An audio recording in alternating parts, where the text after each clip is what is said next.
ఈ వీడియోలో రెండవ ఓడిఐ మ్యాచ్లో రోహిత్ క్రియేట్ చేసిన రికార్డ్స్ అండ్ అలానే ఇంగ్లాండ్ క్రియేట్ చేసిన ఒక చెత్త రికార్డు గురించి మాట్లాడుకుందాం. కటాక్ వేదికపై జరిగిన రెండవ ఓడిఐలో టీ20లో స్టార్ ప్లేయర్ అయిన వరుణ్ చక్రవర్తి ఓడిఐస్కి డెబ్యూ చేసి మంచి ఫామ్లో ఉన్న ఇంగ్లాండ్ ఫస్ట్ వికెట్ తీసి విజయానికి బీజం వేశారు.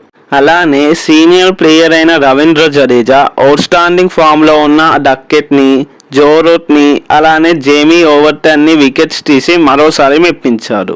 దీంతో కీలక వికెట్స్ కోల్పోయిన ఇంగ్లాండ్ 320 పరుగులు చేస్తుందనుకున్నప్పటికీ 304 పరుగులకే ఆల్అవుట్ అయింది. మిగిలిన బౌలర్స్లో కూడా అక్షర్ పటేల్ తప్పించి చెరొక్క వికెట్ తీశారు. 305 టార్గెట్తో చేస్లోకి దిగిన టీమిండియాకి ఓపెనర్స్ అయిన captain Rohit Sharma, vice captain Shubman Gill మంచి స్టార్ట్ ఇచ్చారు.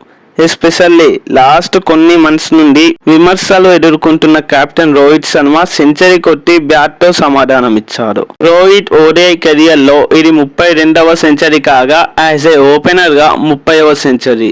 మనం ముందుగానే చెప్పుకున్నాం రోహిత్కి ఈ గ్రౌండ్లో మంచి రికార్డు ఉందని. సో మరోసారి ఆ రికార్డ్ని కంటిన్యూ చేశారు.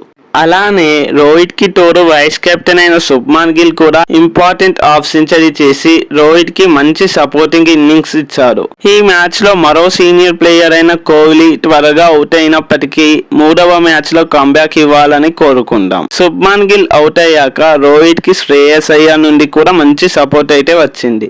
అలానే చివర్లో ఆల్రౌండర్స్ అయిన అక్షర్ పటేల్, రవీంద్ర జడేజా మంచి బ్యాటింగ్తో 44.3 ఓవర్స్లోనే టీమిండియా 4 వికెట్ల తేడాతో గెలిచి దీంతో ఈ సిరీస్లో మరో మ్యాచ్ మిగిలి ఉండగానే టీమిండియా 2-0 తేడాతో సిరీస్ని గెలిచేసింది. అలానే ఈ సిరీస్ ఓటమితో ఇంగ్లాండ్ జట్టు ఒక చెత్త రికార్డ్ అయితే క్రియేట్ చేసింది. అదేంటంటే ఓడిఐస్లో 300కు పైగా పరుగులు చేశాక కూడా అత్యధిక సార్లు ఓడిపోయిన టీంగా 28 డిఫెట్స్తో ఫస్ట్ ప్లేస్లో ఉంది. సర్ప్రైజింగ్లీ 27 డిఫెట్స్తో టీమిండియా సెకండ్ ప్లేస్లో ఉంది. మరి థర్డ్ మ్యాచ్లో కోహ్లీ కంబ్యాక్ ఇస్తారా?